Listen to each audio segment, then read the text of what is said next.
Abra sua Bíblia comigo em 1 Samuel, capítulo 13, verso 5. 1 Samuel, capítulo 13, verso 5. O texto diz o seguinte: E os filisteus se ajuntaram para pelejar contra Israel. 30.000 carros e 6.000 cavaleiros, e povo em multidão como a areia que está à beira do mar. E subiram e se acamparam em Micamás, ao oriente de Beté-Avém. Vendo, pois, os homens de Israel que estavam em apuros, porque o povo estava angustiado, o povo se escondeu pelas cavernas e pelos espinhais e pelos penhascos e pelas fortificações e pelas covas. E alguns dos hebreus passaram o Jordão para a terra de Gade e Gileade. E estando Saul ainda em Gilgal, todo o povo ia atrás dele, tremendo. O povo de Israel, o exército de Israel estava cercado de inimigos poderosíssimos, com uma capacidade de guerra muito maior do que a nação de Israel. Eles eram superiores em armas, eles eram superiores em números, eles tinham a tecnologia do ferro, coisa que Israel não tinha. Israel até então tinha a tecnologia do bronze. Até para Israel poder fazer suas ferramentas agrícolas, precisava ir até os filisteus, para que eles pudessem ceder e muitas vezes até afiar suas ferramentas. E agora esses homens, esse exército, esse povo poderoso e numeroso, que tinha uma tecnologia incomum na época, cerca Israel. O povo estava com medo, o exército estava com medo. O rei Saul estava com muito medo dessa situação. E ele, por medo que seu povo o abandonasse, ele acabou de uma forma desobedecendo a Deus. O profeta Samuel instruiu o rei Saul a esperar a sua chegada. Espera, não vá para a guerra, não faça nada, até eu chegar, fique onde você está. Não sacrifique holocaustos, não faça ofertas, não vá para a guerra, para tudo. Mas durante esse período de espera, sabe quando você está cercado? Só notícia ruim, e você está nesse período de espera. Esse é um momento crucial que o inimigo, que o diabo pode te convencer a desobedecer a Deus, a sair da dependência de Deus, a sair da direção que Deus tem para a sua vida. Saul, ele viu que até os soldados estavam desertando, desesperados, desistindo, fugindo. Então ele não espera o profeta Samuel, ele não espera Samuel chegar e oferece o sacrifício a Deus por conta própria. O desespero de Saul fez ele assumir o controle da situação com a força carnal, com a força do braço. Eu quero te dizer uma coisa, por mais que você esteja cercado, por mais que pareça que nada está acontecendo e que seu inimigo é muito mais poderoso do que você, não tente assumir o controle da situação pela força do seu braço. Aguarde a resposta de Deus. A desobediência de Saul teve um alto preço. Seu reinado foi passado para outro. Saul escolheu não esperar em Deus. Ele decidiu resolver as coisas por conta própria, pela própria força do braço. Saul era um homem carnal, andava pelo que via, se movia pelo que sentia, tomava decisões por causa dos seus sentidos. E a carne sempre quer fazer algo para ajudar a si mesma. A carne sempre vai levar você a tomar decisões por conta própria. Ela tem dificuldade de esperar em Deus, ela tem dificuldade de esperar no Senhor. Ela está vendo o cenário e ela quer reagir, ela quer fazer algo, afinal ela está desesperada. Só que nós andamos pela fé e não pelo que vemos. Nós não andamos por aquilo que os nossos sentidos têm a capacidade de perceber, nós nos movemos por fé. Andamos por fé. Então escolha ficar parado, mesmo em momento em que você está se sentindo cercado, e veja Deus lutar por você. Ele sempre vai atuar, Ele sempre vai guerrear, porque a guerra não é sua, a guerra é do Senhor. Ao contrário de Saul, Davi não era um homem carnal. Ele não tomava decisões com base nas circunstâncias, nos sentimentos. Davi tomava decisões com base na orientação do Senhor. Ele não dependia da aprovação dos outros. Como Saul, o povo está me reprovando, então deixa eu fazer algo para o povo me aprovar. Saul buscava a aprovação dos homens, mas Davi buscava somente a aprovação do Senhor. Davi buscava a direção de Deus, ele queria estar bem aos olhos do Senhor. A igreja de Laodiceia é um exemplo, ela agia de acordo com o que ela achava certo. Ao invés de buscar a direção, deixa eu ver o que eu acho. E se movia pelo achismo, e se movia pelo raciocínio natural. Entenda, a igreja não é operada pela democracia, a igreja é operada pela teocracia. O Senhor fala, lidera e direciona. Nós temos um rei, e o que o rei diz se torna uma lei. É o Senhor quem guia a igreja, é o Senhor que guarda, é o Senhor que supre, é o Senhor que protege. Perceba, em um reinado, é o rei que te supre, é o rei que te garante a segurança, é o rei que te guarda, é o rei que dá as leis, é o rei que te cobre, é o rei que cuida do seu povo. Se você tem um rei, você não pode andar por conta própria.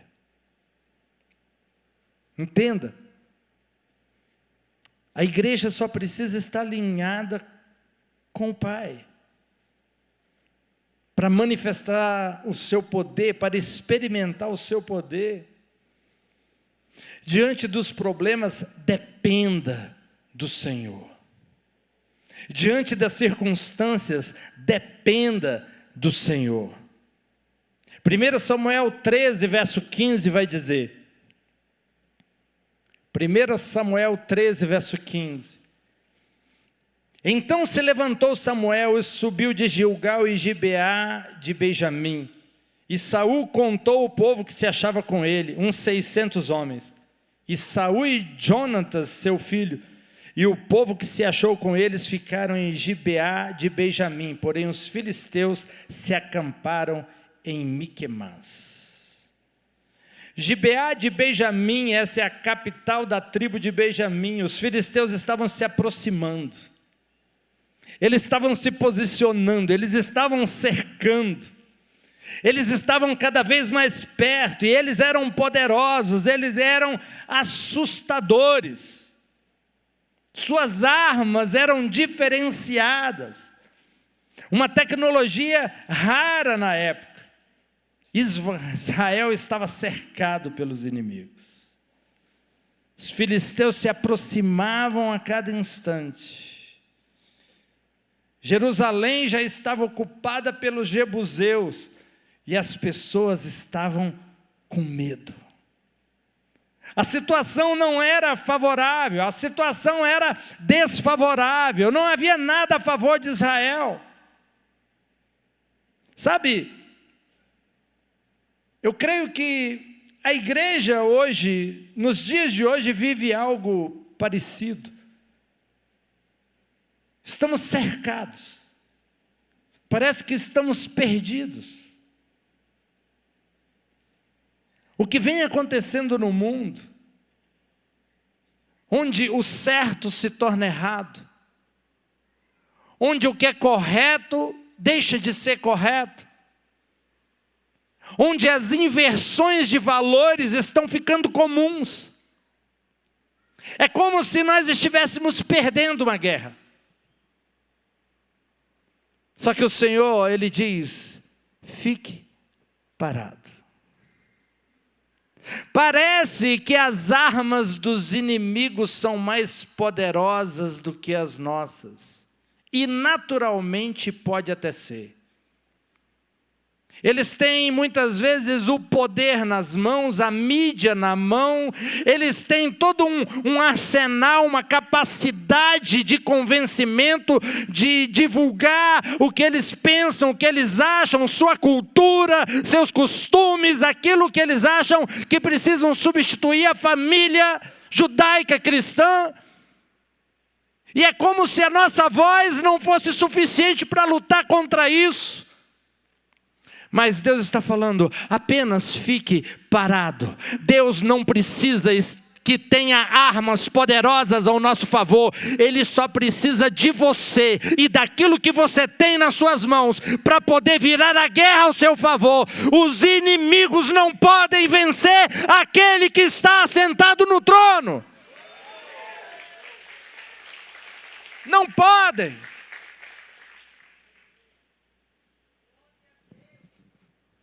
Apenas aguarde. Alguns de nós adotamos uma mentalidade de vítima, de derrotados, de atacados, onde o pior vai acontecer agora. Agora ficou ruim mesmo. Agora dificultou tudo.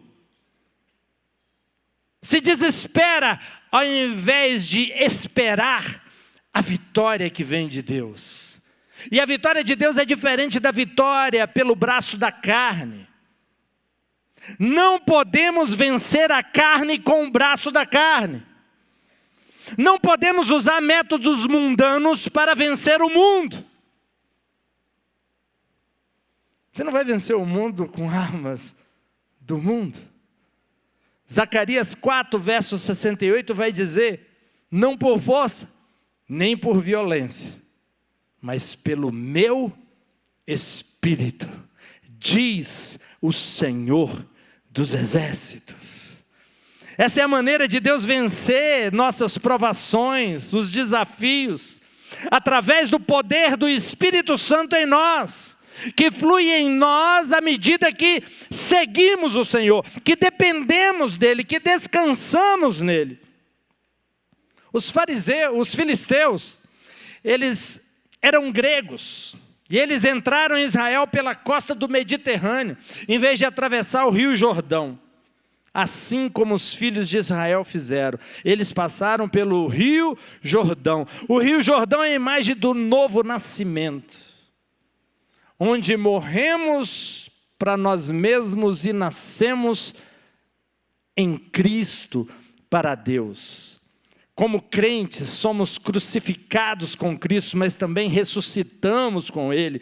Nosso velho eu já se foi, nosso novo se ressuscitou e ressurgiu com Cristo. Isso inclui até a carne, parte de nós que tem essa propensão para o pecado.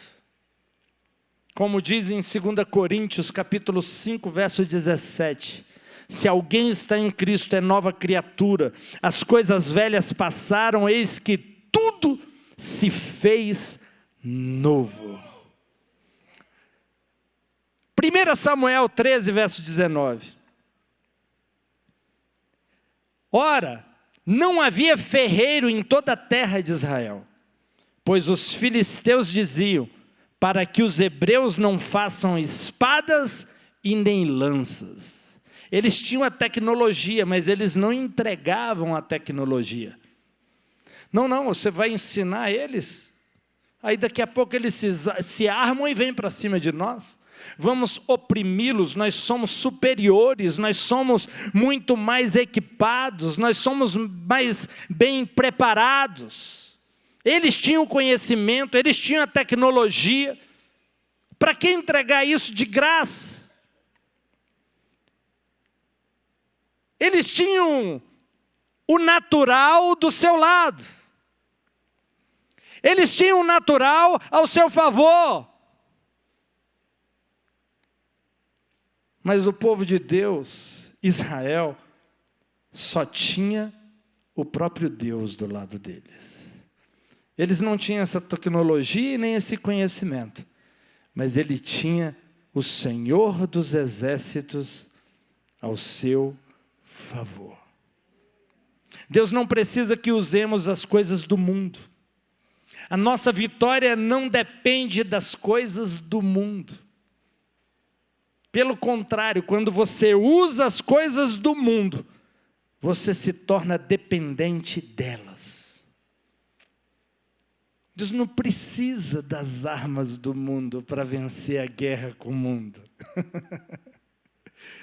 Deus quer que você dependa somente dEle. Deus quer que você use armas espirituais. Deus quer que você se mova por fé, numa dimensão superior. Você quer ver um exemplo? Primeiro, Juízes 3, verso 31. Depois dele estava Sangar, filho de Anate, que matou 600 homens dos filisteus com uma aguilhada de boi e também livrou Israel. Uma vitória com aguilhão de boi. Quantos homens ele matou? 600. Segundo exemplo, vitória com uma funda e uma pedra. 1 Samuel 17:50. Assim Davi prevaleceu sobre o filisteu com uma funda e uma pedra. Mas não havia espada na mão de Davi. Ei, Deus não precisa das armas do mundo, das armas do inimigo, para te dar a vitória, para dar a vitória para a igreja. Exemplo 3, vitória com uma queixada de burro. Juízes 15, verso 15. Ele achou uma queixada fresca de jumento, estendeu a mão e a pegou e matou 1000 homens com ela. Eu não sei se você está me entendendo. Deus não precisa da mídia. Deus não precisa de juízes ao seu favor. Quando Ele liberar a palavra, a igreja vai prevalecer. Está desfavorável no natural, mas está do nosso lado no espiritual. E o natural é passageiro, o espiritual é eterno. Quem está do nosso lado é maioria. É maioria. Só 1/3 dos anjos caíram. 2/3 não. Existem anjos que te acompanham. Diariamente, na sua casa, no seu trabalho. Ah, se os seus olhos se abrissem e você pudesse ver o tipo de seres espirituais que te acompanham 24 horas por dia, te protegendo, guardando. Foi interessante um dia, meu filho, Gabriel e a Isabela, eles aqui vinham assistir o culto, e eles falavam: pai, você já viu? Toda vez que o bispo JB vai pregar, o que tem do lado dele? Dos dois lados. Aí eu falei: rapaz, agora me pegou. Porque eu não vi nada, né? Mas eles viram alguma coisa. Então eu perguntei, o que vocês viram? Nós vimos 2 anjos grandões que a cabeça vai lá no teto. Um de um lado e um do outro. Se seus olhos pudessem se abrir e enxergar aquilo que está do seu lado, e aqueles que estão ao seu favor e posicionados para lutar a sua guerra, você não iria ficar desesperado. Você iria descansar. Deus está no controle. O Cordeiro está no controle. Sabe, o povo de Deus sempre derrotou os inimigos com coisas simples. Sempre usou aquilo que estava ao seu alcance, aquilo que estava nas suas mãos. Sangá derrotou os inimigos com a aguilhada de boi. Davi derrotou Golias com a funda. Sansão derrotou 1000 homens com uma queixada de jumento. Coisas simples, coisas aparentemente nem parecem armas, ineficazes diante de um exército. Esses homens não tinham armas poderosas para aumentar a sua capacidade destrutiva, a sua capacidade de guerra. Eles derrotaram os seus inimigos simplesmente porque o Senhor era com eles. Se o Senhor é com você, não importa quem você é, quais são as suas habilidades e o que você tem de recursos na sua mão. Deus vai pegar o que você é e o que você tem nas suas mãos, e o poder dele vai fazer isso crescer de forma poderosa, e você vai vencer os seus adversários. Amém? Nós não precisamos das armas do mundo para obter vitória. Nossa vitória vem de Deus, da nossa fé, da confiança nele. A verdade é que nós estamos separados do mundo. E não precisamos imitar o mundo para ter as nossas vitórias. E a tradução grega da palavra igreja é eclésia, que significa chamado. A igreja é chamada para fora do mundo. Embora estejamos do mundo, não somos do mundo. 1 João 2, verso 15, diz: não ameis o mundo, nem o que há no mundo. Se alguém ama o mundo, o amor do Pai não está nele. Estamos no mundo, mas não precisamos de suas armas. Não precisamos de suas invenções. É claro que as invenções do mundo podem te beneficiar. Você só precisa tomar cuidado para que essas invenções não venham despertar a consciência da carne, dos olhos e a soberba da vida. Mas tudo que Deus deu de sabedoria para o homem para criar foi para nos abençoar. E parte dessas coisas são usadas para o mal. Quando você perceber que algo que foi inventado, uma tecnologia, algo novo, está te levando para o mal, é momento de você se afastar. Você fala, opa, isso aqui não, dessa forma eu não aceito. Entenda, o mundo glorifica o orgulho, Deus glorifica a humildade.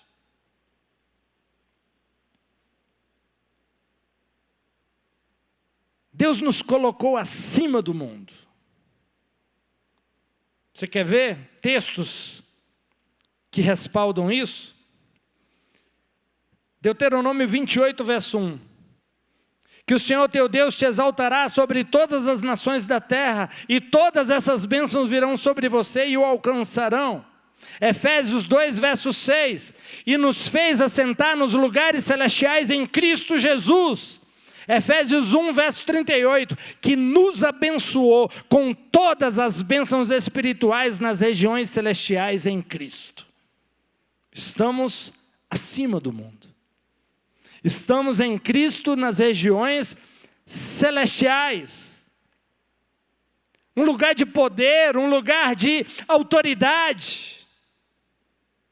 Sabe, tudo que você precisa para vencer já está disponível, já está acessível, ao alcance das suas mãos. Eu só preciso pegar pela fé, confiar em Deus. 1 Samuel, outro exemplo aqui, de caminhos do mundo e dos caminhos que Deus tem para nós. 1 Samuel 6, verso 8 diz: coloque a arca do Senhor na carroça. Durante o reinado de Davi como rei de Israel, os filisteus roubaram a arca da aliança durante uma batalha. Só que a arca trouxe grande destruição às cidades dos filisteus e eles decidiram enviá-la de volta. Ela só fez mal aos filisteus. Só que eles não sabiam a forma correta como transportar a arca. Então eles colocaram numa carroça conduzida por vacas, leiteiras. Eles não sabiam como deveria ser. Mas eles não deveriam, porque filisteus aqui tem uma simbologia do mundo. O mundo não sabe como tratar as coisas de Deus. Eles vão tratar da forma deles. Eles não sabiam nada. Davi sabia. Ele conhecia os caminhos de Deus. Ele sabia que a arca deveria ser carregada nos ombros dos levitas, dos sacerdotes, e não num carro de bois.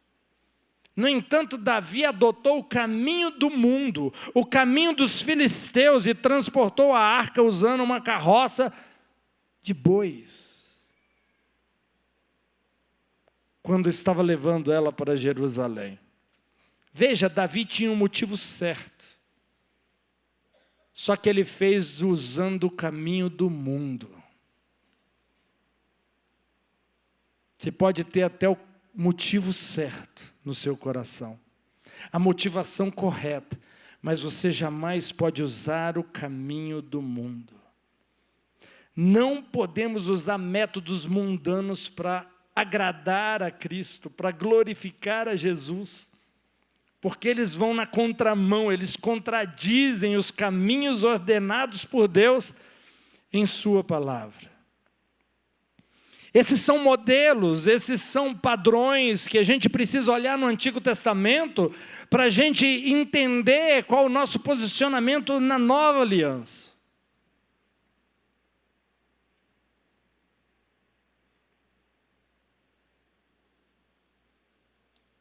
Gênesis 26, verso 2.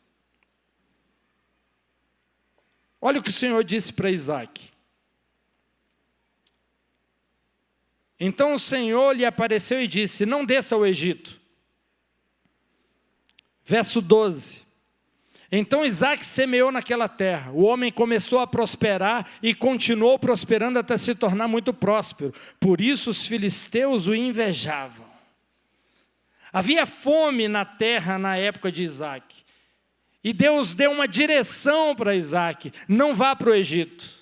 Semeie na terra que você está. Obedeça a direção. E Isaac prosperou a ponto dos inimigos terem inveja dele. Quando você obedecer à voz de Deus, você vai ser abençoado de uma maneira que você vai ser invejado. Porque quando Deus coloca a mão sobre a sua capacidade é multiplicada de forma sobrenatural. O que no natural muitas pessoas precisam fazer um esforço para alcançar 1x de resultado. Quando Deus coloca a mão sobre a sua mão, o mesmo esforço dá um resultado de 100x, de 1000x. E você começa a ter resultados realmente exponenciais.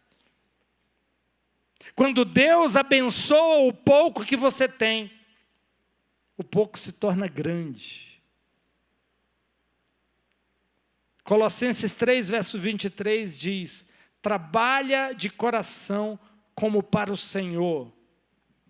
Provérbios 23, a parte A do versículo diz: trabalhe para não ser rico. Só que não entenda esse texto errado, eu vou te explicar. Nós não trabalhamos para ser ricos. Nós trabalhamos para a glória de Deus. E como consequência disso, você pode prosperar. Você entendeu? Eu não trabalho para o meu patrão na minha empresa, eu não executo a minha função para ser rico.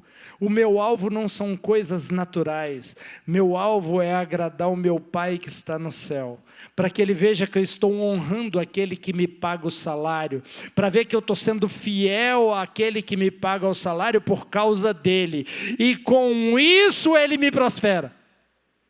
O meu alvo sempre é Deus, e as coisas naturais fluem para mim, quando o meu foco deixa de ser as coisas do mundo. Se o seu foco é dinheiro, me desculpe, você vai ter problemas.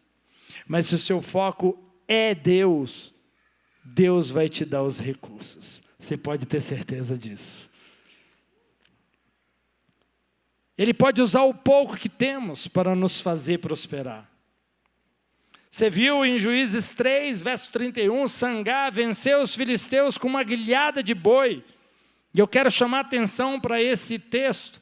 Eclesiastes 12, verso 11. As palavras dos sábios são como aguilhões, aguilhadas. Tradução hebraica desta palavra é lamed, significa ensinar. O aguilhão de boi é uma imagem das suas palavras, das nossas palavras, daquilo que você diz diariamente. Você vê uma circunstância, o que sai da sua boca. Você enfrenta uma dificuldade, qual é a primeira palavra que você diz? Você está numa situação onde não tem esperança e nem possibilidade, o que você fala a respeito disso? Suas palavras têm um poder extraordinário. Você pode derrotar os seus inimigos pela sua palavra. Palavras proféticas, palavras de futuro. Por isso, pais, não subestime o poder de suas palavras. Continue liberando palavras em relação aos seus filhos. Mesmo uma palavra simples de encorajamento e de correção, Deus pode pegar essas palavras e transmitir sabedoria. Deus pode potencializar aquilo que é simples. Às vezes você nem tem aquela sabedoria de educação, mas quando o teu foco é agradar a Deus através da educação dos seus filhos, diga as palavras simples. As direções simples, e Deus vai pegar o simples e vai dar uma sabedoria sobrenatural para os seus filhos serem bem-sucedidos. Deus pode potencializar o que você tem nas suas mãos. Você está me entendendo? Você não precisa ser o mais inteligente, você não precisa ter os melhores recursos. Você só precisa ter Ele, e confiar nele, e depender dele, e você será a maioria, e você estará por cima e não por debaixo, e você vai emprestar e não tomará emprestado, e você vai ser cabeça e não cauda. Lembra de Moisés e sua vara? Êxodo 4, verso 1. Então Moisés respondeu e disse: mas suponha que eles não vão acreditar em mim ou ouvir a minha voz. Suponha que eles digam: o Senhor não apareceu para você. Então o Senhor lhe disse: o que é isso na sua mão? Moisés, o que você está carregando aí? Só uma vara, mas o que é uma vara? Uma vara na mão de Moisés, sem Deus, não é nada. Mas uma vara nas mãos de Moisés, e Deus potencializando a vara. Foi essa vara que liberou as pragas no Egito. Foi essa vara que abriu o Mar Vermelho. Entenda, uma coisa insignificante nas mãos de Deus se torna uma arma poderosa. Deus não precisa das armas do mundo para te fazer entrar na terra, para te tirar de uma escravidão. Só uma vara. Deus está te perguntando hoje, o que você tem aí na sua mão? O que você está segurando? Lembra da viúva e sua botija de azeite? O texto vai dizer que ela tinha uma botija de azeite, uma jarra. Mas ninguém tem uma grande botija em casa. Em casa você tem uma botija, você tem uma pequena jarra. E a tradução hebraica para esta palavra é açúcar, refere-se a um pequeno frasco. Sabe o que essa mulher tinha? Um pequeno frasco.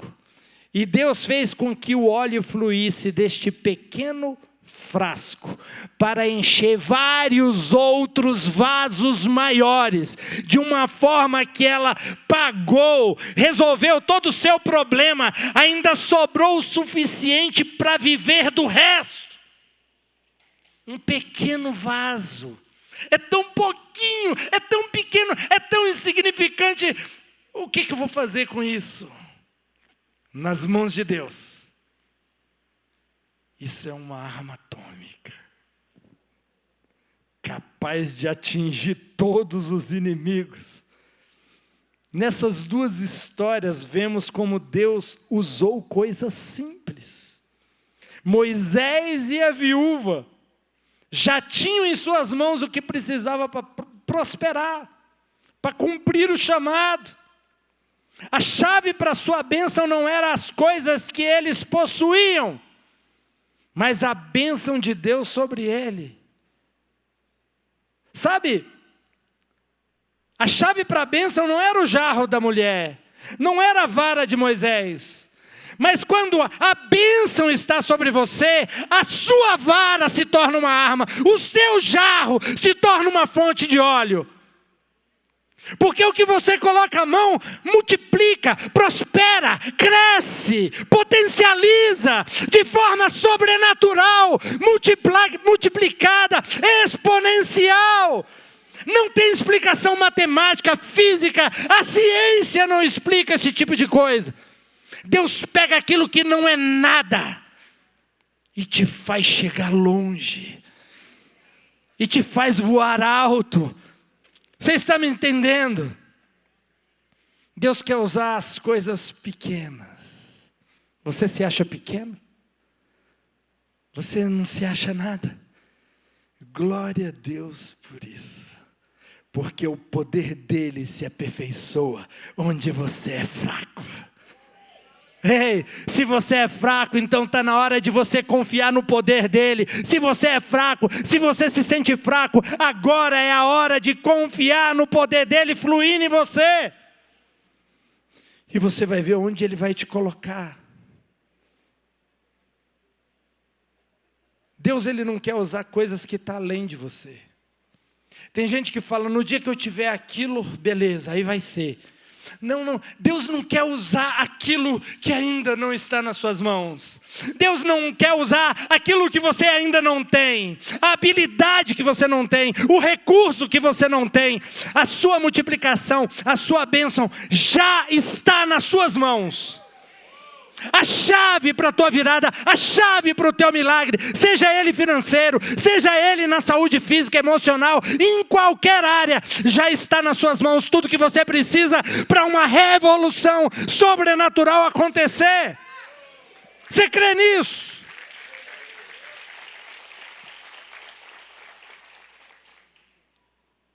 Tem gente que fala, meus dons são tão pequenos. Assim como ele multiplicou o azeite, Ele vai pegar os seus dons pequenos e vai começar a multiplicar. A sabedoria dele vai começar a te tocar. E você vai começar a partir de algo pequeno, insignificante, ter grandes ideias, ter grandes pensamentos, fazer grandes planos e ter grandes conquistas. Amém?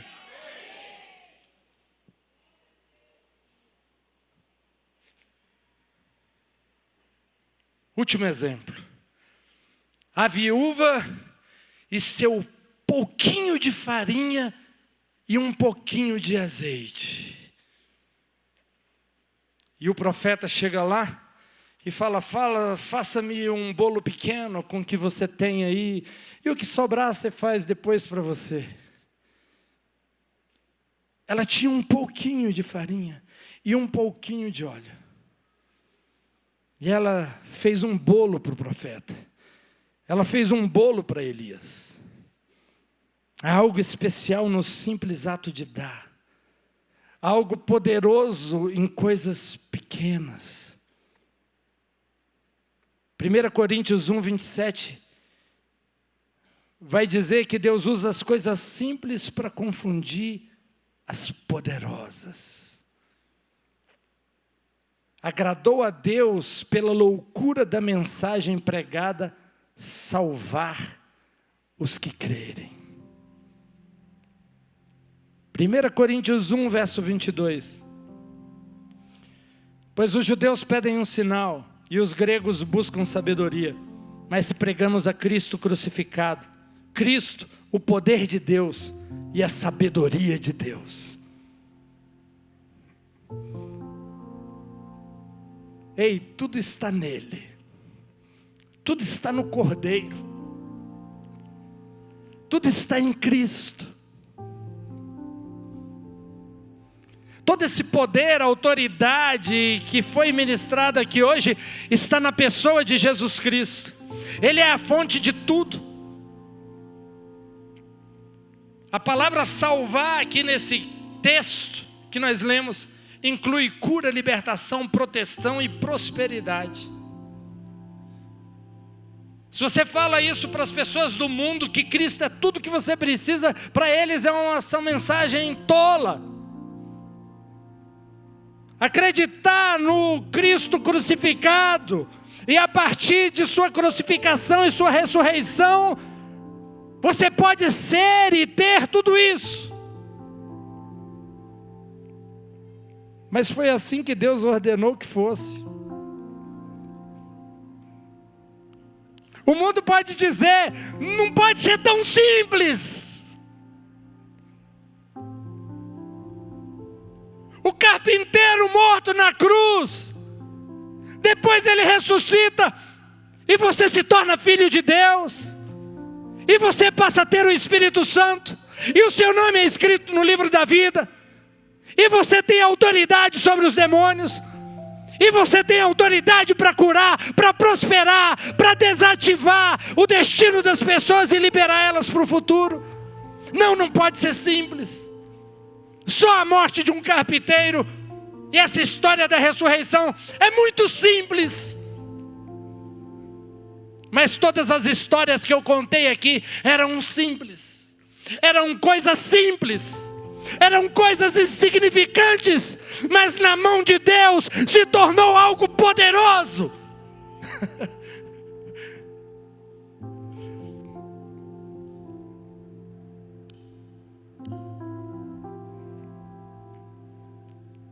O exército estava cercado. 1 Samuel 13, verso 22. E aconteceu que no dia da batalha não se achou nem espada nem lança na mão de nenhum do povo que estava com Saul e Jonathan. Mas eles foram encontrados com Saul e Jonathan, seu filho, e a guarnição dos filisteus saiu para o desfiladeiro de Miquimás. 1 Samuel 14, verso 1. E aconteceu que um dia Jonatas, filho de Saul, disse ao jovem que trazia sua armadura: vem, vamos até a guarnição dos filisteus que está do outro lado. Mas eles não contou ao pai. Jonatas decidiu lutar com esse exército poderoso que tinha uma tecnologia única na época. Ele e o seu escudeiro, só os dois sozinhos. O rei nem sabia que Jonatan e seu escudeiro estavam indo para essa guerra. Deus está procurando pessoas para fazer grandes coisas nesse tempo e nessa geração. Esse exército era numeroso, esse exército era poderoso, esse exército era temido, esse exército tinha uma arma que nenhum outro exército tinha, e agora está indo Jonatas e seu escudeiro, os dois sozinhos.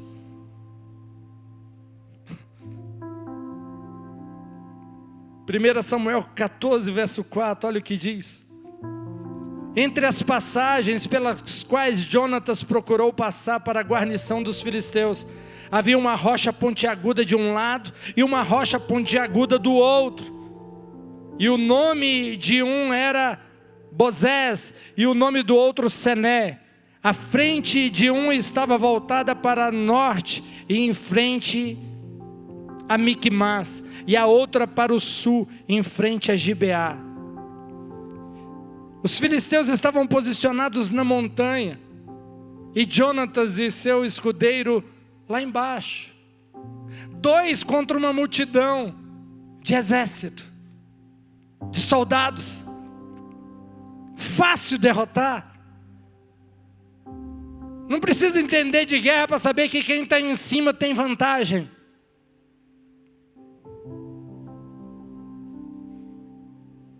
Mas toda essa vantagem era no natural.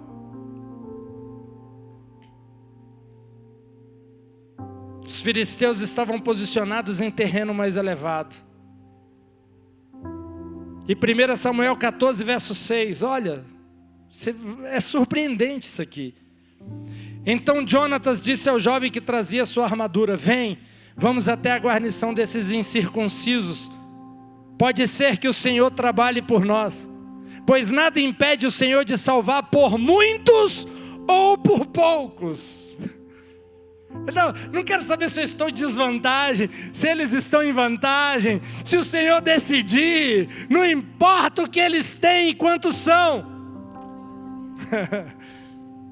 Então seu escudeiro lhe disse: faça tudo o que está em seu coração. Vá então, aqui estou convosco segundo o vosso coração.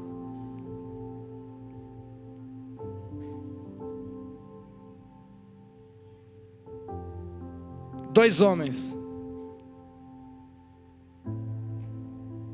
começou a derrotar um exército poderoso com uma tecnologia de armas que ninguém tinha. Saul, depois que ouviu que seu filho e seu escudeiro sozinhos estavam lutando e prevalecendo, ele foi com o exército. Mas Deus deu a vitória a dois contra uma multidão, como foi o texto que eu li no início, como a areia da praia. Eu não sei se você está me entendendo. Você não precisa ter tudo e nem ser tudo. O que você já tem e o que você já é suficiente na mão de Deus para Ele te levar para o seu destino, para Ele completar a obra na sua vida.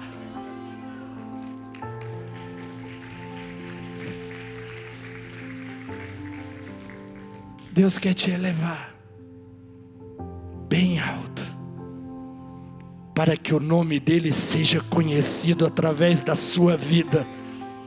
A sua vida vai ser uma propaganda que Jesus vive. A sua vida será uma propaganda que Jesus está sentado no trono.